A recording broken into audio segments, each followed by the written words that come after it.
Here's the key on this. Don't major in minor things. If you take up major time to do minor things, I'm telling you, you'll be behind the curve constantly. Here's what we learn in sales training. What's major time and what's minor time?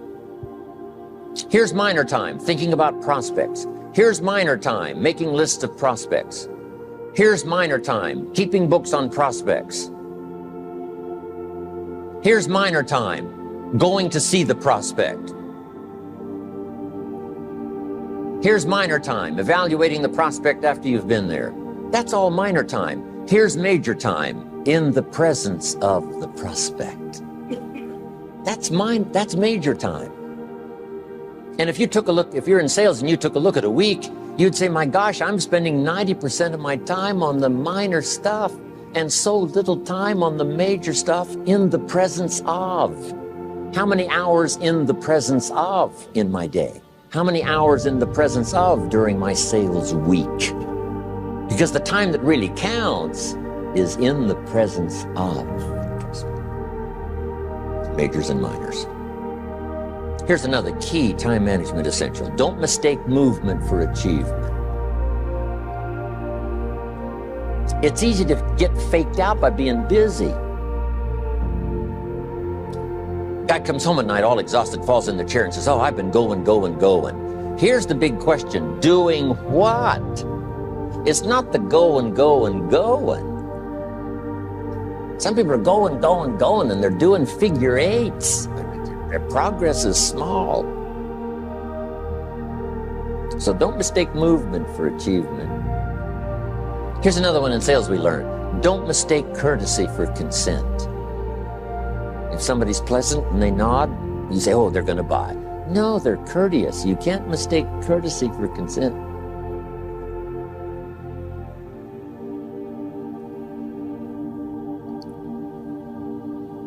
Now here's a big one, concentration. I had to learn this.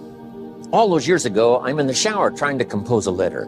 Found it turns out to be a strange letter. So here's what I learned to do. Save the work till you get to the office. Save the work till you get to the work. Don't try to get to the office on the way to work. On the way to work, enjoy the way. In the shower, enjoy the shower. Then go to work when you get to work. I found this to be helpful. Concentration. Here's another big one. Learn to say no.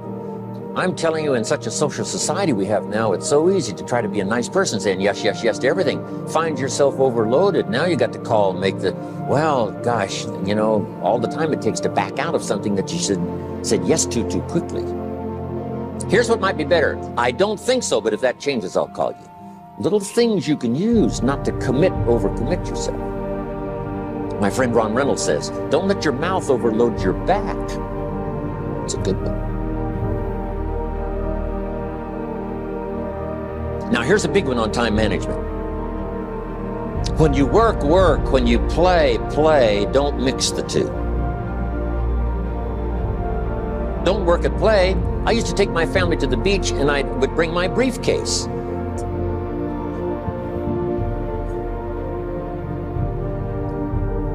I learned not to do that. Or at the beach, I'm saying I should be at the office. Now my family's upset because I'm at the beach and I'm thinking office. Now when I'm at the office, I'm thinking what? I got to get my family to the beach. So things are not going too well at the office because I'm thinking beach, and things are not going too well at the beach because I'm thinking office. Here's what I learned to do.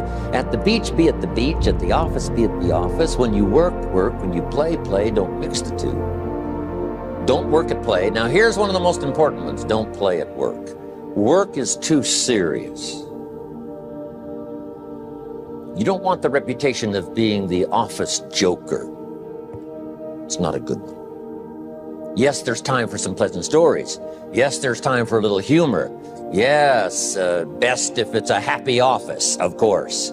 But I'm telling you, you got to be serious about work because you're parting with a piece of your life for the work you do. Your work costs you a piece of your life. Here's what it's called. Serious business. Not grim, not unhappy, but serious. Key. Don't play at work. The old expression, I don't think we use it anymore, horse around at the office. Play around, play jokes, play tricks. No place, not at the workplace. At the beach, yes. At the bar, yes. Somewhere else, not work. You got to treat work with all due conservative passion, because it's leading you to your future. Here's another key phrase: all work is good. You may not like your job, but if it's the stepping stones to get you to where you want to go, you got to appreciate your job. You don't have to have a passion for your job. Here's the ultimate passion: a passion for incredible success in every department of my life. That's the passion. But don't look down on some menial job you have to do to finally get you to where you want to go. No job is menial. No job is not, no, every job is noble. Training life for pay, making a contribution to society. Next, analyze how you are. And if you have some weaknesses, if you can't, doesn't seem like you can change, here's the key: get it covered. I used to keep promising myself I'd keep the books, keep the books, keep the books. Finally, I gave that up. And back then, it only took me an extra $50, $60 a month for some accountant to keep the books. I said, no, I'm going to save the $50. You can't believe what I started losing in productivity because I tried to save the $50. So the key is, a lot of the time you can stay like you are, but just make sure you get it covered. Okay.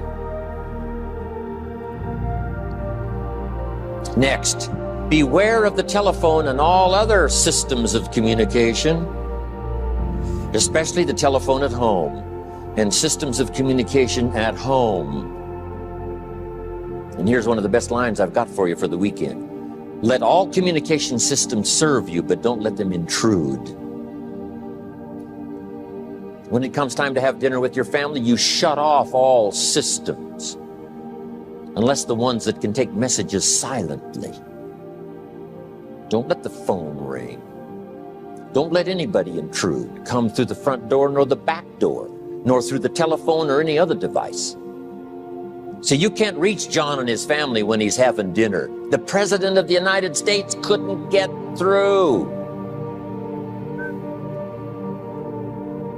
If you develop that kind of a reputation, father, mother, when we have dinner, when we're visiting and have this time with our family, nothing intrudes. So don't let these clever little devices keep intruding. You've got to have a place that's sacrosanct, it's valuable. You don't let anything in for that period of time. Okay. Isn't that good advice? Excellent advice. Here's the next one. Read all the books. You know, I've only got a few notes here on time management, but if you've got some particular challenges, you run a big organization, a big corporation, you've got some challenges, there's plenty of books. Now, here's what's next. Just be more alert to the things that might be stealing your time. Here's why. Time is like capital. You can't let someone steal your seed corn. You can't let someone steal your capital. And you can't let someone steal your time. You must designate your time. And some of the time that you designate, you must not let anyone steal. Casual time, you might let someone intrude and steal a little bit and take a little bit, but not serious time.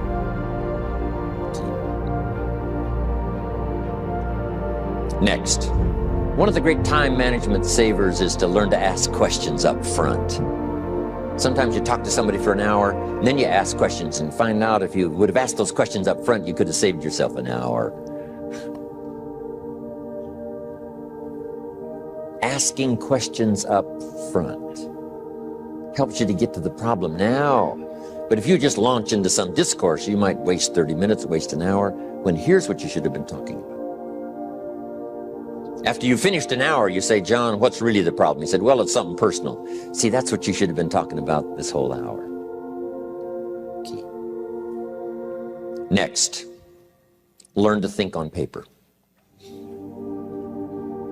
Now we're going to take a break. Some ways to think on paper. One, we've covered one. Solving problems. Take it out of your head and put it on paper. Another one is setting goals. Making these lists we've already started. Here's another good way to think on paper. It's a projects book. Each person you're working with and each project you're working on, get a loose leaf binder and a tab and some pieces of paper behind the tab, and do a little continual summary of how it's going between you and that person and between you and that project. I call it a projects book. It is so useful to me. But what's going on between you and this person? When you last got together, what did you talk about? And you got a few notes there. Here's what we talked about the last time we got together. Now when you get together again, you can review that so you'll know better what to talk about. When the president gets ready to travel and he's going to meet some important people, guess what they bring him? All these briefing books. Right? The last time you were with Khrushchev, Kennedy is informed. Here's what he said and here's what you said. Kennedy said, oh, that's valuable. I need to remember that. If a person is important, it's worth a little running account. You might even have a projects book for your children. Here's what's happening between me and my child. We've talked about this, and we've talked about this, and we've talked about this. Next, a day timer. Keeping track of all of your appointments. You know, mine is all filled with, when to catch an airplane and when to do a seminar, when to sit down and have a conference, all the rest. Next is a game plan. If you've got a house and the insurance is going to come due and some other things are going to come due, you just put it on a spreadsheet and make sure it's taken care of. Key phrase, take things out of your head and put them on paper. And the key is to just experiment with different ways that helps you to do that. Now here's the last one, thinking on paper, and that's to keep a journal. One of the things I'm known for around the world, have been now for 39, 40 years, is keeping a journal. Now my journal is not it's not necessarily it's not like a diary. It might be part diary. I'm flying over Ireland and I write down a few little things that impress me. Today I met this person. What an extraordinary event. Today I conducted this seminar in Rome. 1,000 people stood up and sang for me. I've got a little bit of a diary in there. But here's what primarily your journal is for. Collecting good ideas. A journal is to collect good ideas on your health, good ideas for your business, good ideas for your future, good ideas for time management. Because I used to take notes on pieces of paper and torn off corners and backs of old envelopes and restaurant placemats. And I threw all this stuff in a drawer. It did not serve me well. I finally learned to get a bound copy, right? And just keep a journal, right? If I was here, I had my journal, I'd be taking notes, right? These 2 days in my journal. Now, if you're caught without your journal, you just take the notes. When you get back home, you've put those notes in your journal, throw the paper away. Because we don't usually go through paper to review. But see, my journals now make up a significant part of my own library. My journal's all reserved privately for my children and my grandchildren. Can you imagine what I've collected over the years? It's unbelievable.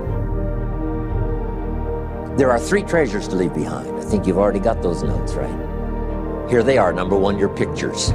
Don't leave the event unrecorded. It takes only a fraction of a second to say, here's who I was with. When I travel the world, right? We take all these pictures, and here's one of the gifts.